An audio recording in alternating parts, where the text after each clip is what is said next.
Әбілхан Қастеев атындағы мемлекеттік өнер мұражайының орталық көрме залына бұл жолы Кара Глюра антиквар жиынтығынан кеңес елінің өнері атты көрме ұйымдастырылды.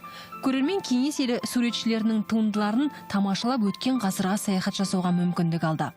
Осы көрмеге кеңес дәуірінде шығармашылықпен айналысқан үлкен суретші ағаларымыздың туындылары қойылған. Бұл кескіндеме, графика және мүсін туындылары.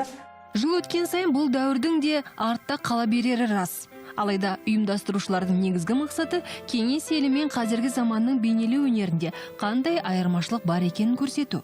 Қазіргі суретшілермен, мысалы кеңес одағының кезіндегі суретшілердің, мен өзім айтар едім, ол кездегі суретшілер күнделікті өмірге көп көңіл бөліп, қарапайым адамдардың өміріне, тұрғындардың, жұмысшылардың, шаруалардың тірліктерін көп бейнеген.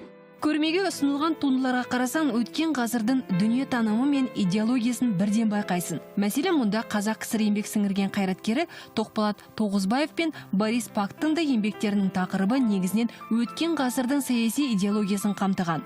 Ал қырғыз бейнелеу өнерінің негізін салған КСР халық суретшісі Сергей Чуйков пен Өзбекстанның белгілі суретшісі Нығмет Күзібаевтың суреттерінде өзара ұқсастық бар екенін де айта кеткен жөн. Жалпы қазіргі суретшілердің ерекшелігі көбінесе мына өзіміздің ұлттық тарихымызды баяндауына мақсат қояды. Көп айтылмаған, білмейтін тарихтағы оқиғаларды қазір суретшілер бейнелеуге тырысады. Көрмеге келген көрермен тарих бетінде алтын әріппен жазылған кеңес одағы кезінің атақты қылқалам шеберлерінің еңбегімен жеке-жеке танысуға мүмкіндік алды.